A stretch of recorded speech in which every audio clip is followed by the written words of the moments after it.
Paul deu aquela farunfada com a Lilia, quebrando a promessa de se manter firme até que conseguisse salvar Zenith.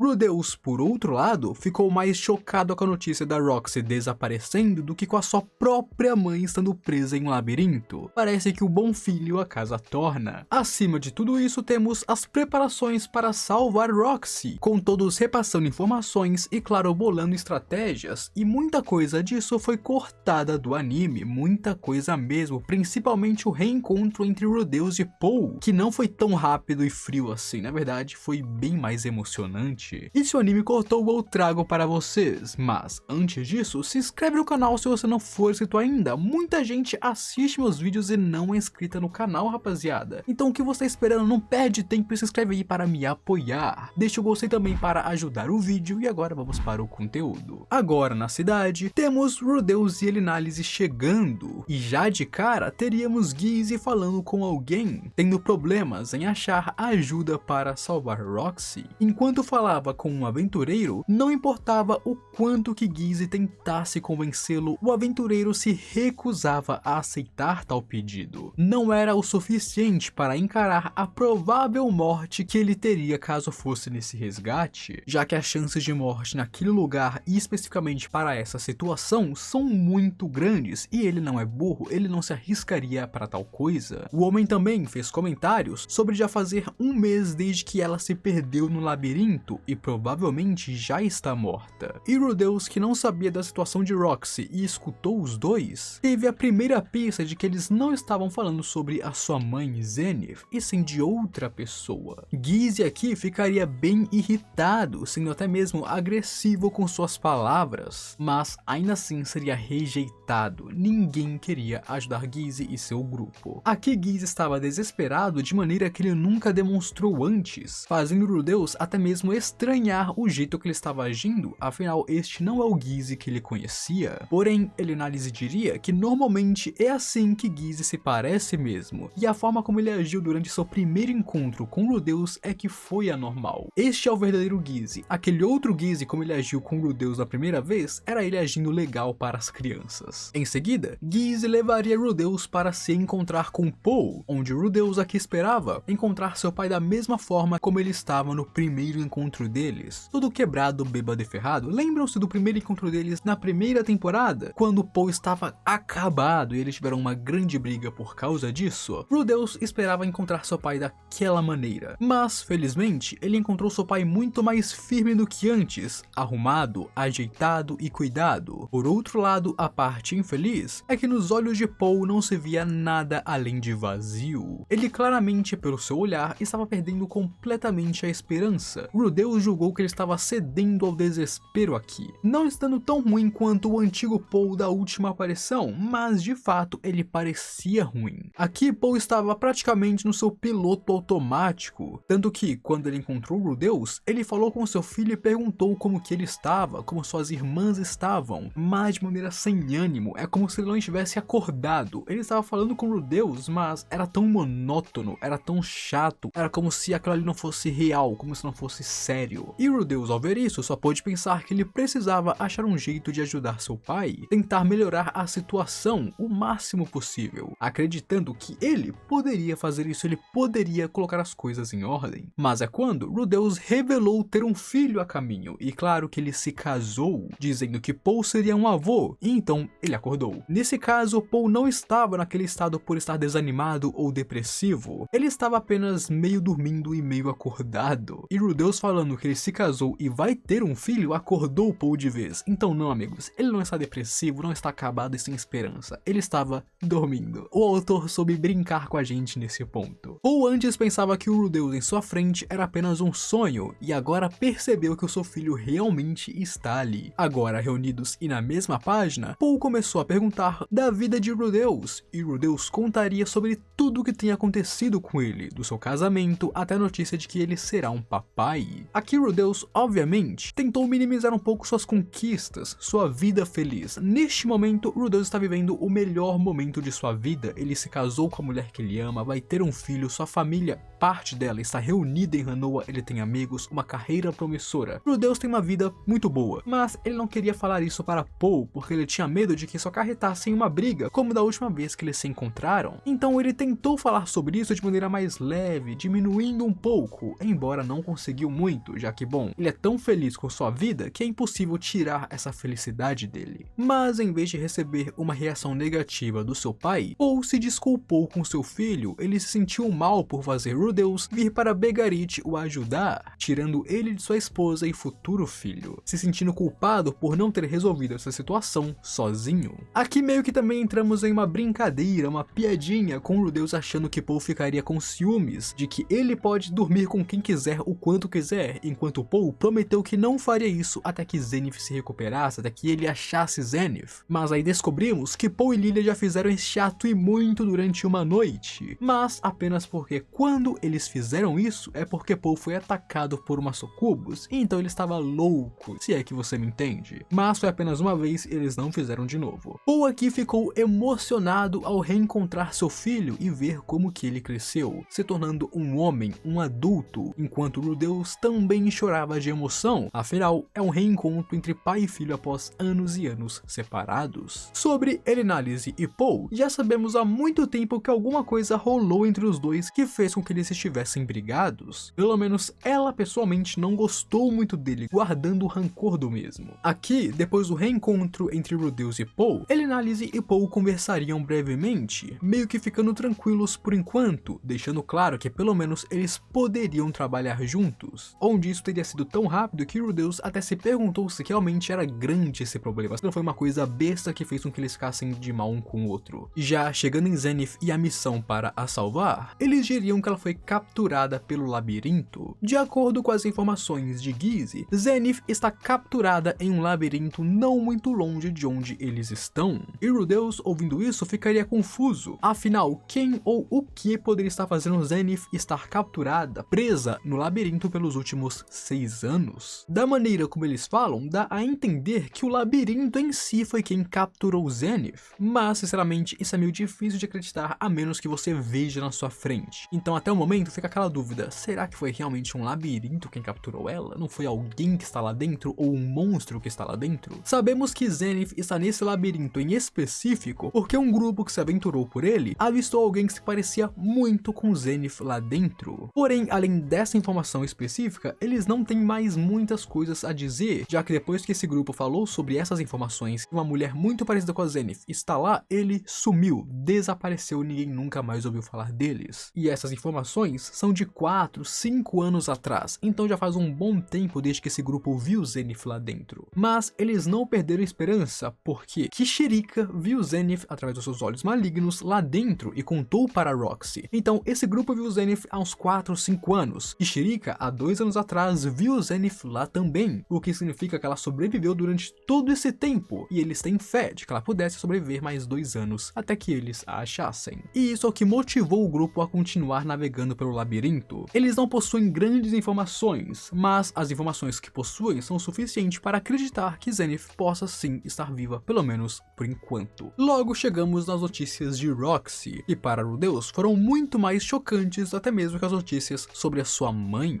Obviamente isso se deve porque ele meio que já esperava isso, sua mãe está desaparecida há 6 anos. Muitos cenários passaram pela cabeça dela. Ele se preparou para sua eventual morte, ele se preparou para, sei lá, ela ter sido achada como prisioneira, se preparou para nunca encontrarem ela também. Muitos cenários passaram pela cabeça do Rudeus nos últimos 6 anos, e ele está em sua grande maioria preparado para encontrar sua mãe, da maneira que seja, morta ou viva. Mas Roxy, ele não esperava que ela sumisse, desaparecesse ou se separasse do seu grupo. Por isso que ele ficou tão surpreso e chocado quando escutou isso, até mais surpreso do que a notícia sobre sua mãe. Aqui, ele queria muito sair dali correndo para ir salvar ela imediatamente, mas Rudeus já passou da fase de ser um garoto impulsivo e sabia que isso era idiota. Portanto, ele manteve sua calma para iniciar as preparações para então salvar Roxy. Com todos reunidos, Rudeus confirmaria os detalhes da situação e revelaria o livro que trouxe, pensando que esse livro poderia os ajudar. Livro esse que conta a história de um aventureiro que explorou um labirinto de teletransporte, documentando as armadilhas, os monstros, as dificuldades, como explorar ele, os caminhos errados, os caminhos certos. Um livro que, se fosse referente a esse labirinto, seria perfeito. A partir deste livro, descobrimos 3 tipos de armadilhas. A primeira é um teletransporte que sempre envia o alvo de volta para o mesmo lugar, um lugar fixo. O segundo permite que o alvo vá e volte dele graças a um círculo mágico, ou seja, o primeiro é só de ida e o segundo é ida e volta. E o terceiro e último é um teletransporte aleatório que te manda para qualquer lugar do labirinto, sendo o mais perigoso. Mas mesmo que o último seja o mais perigoso, o primeiro e o segundo ainda são bem ruins, afinal, monstros ainda podem se acumular em volta de um círculo mágico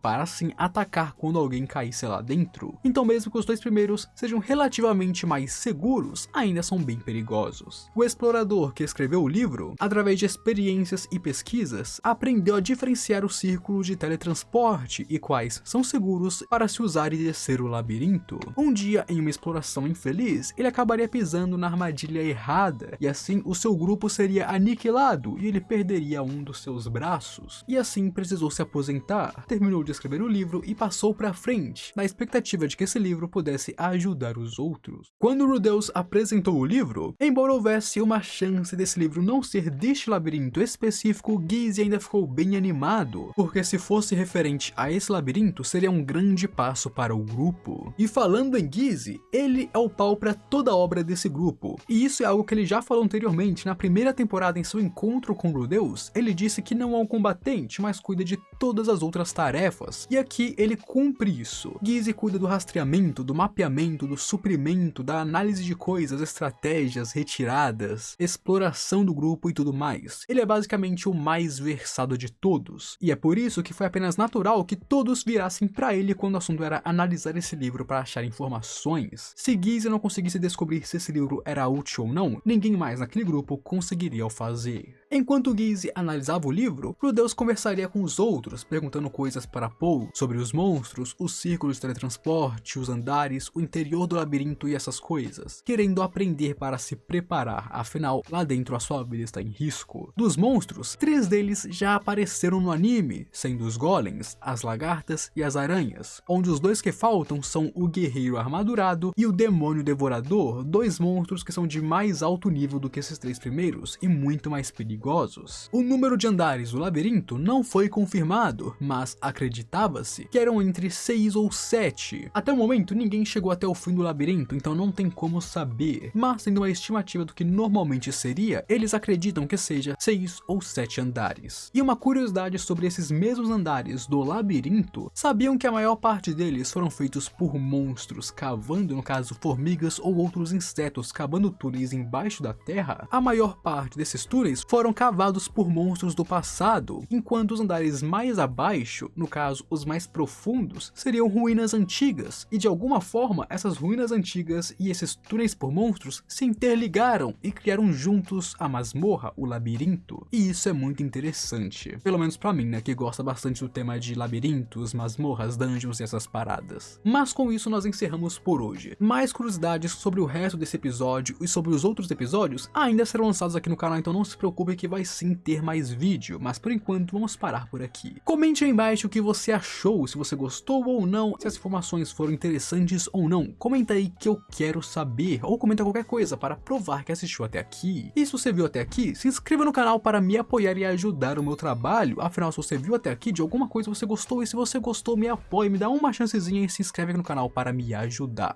Deixa o gostei também para apoiar o vídeo e mostrar para o YouTube que você gostou dele, e agora eu fui.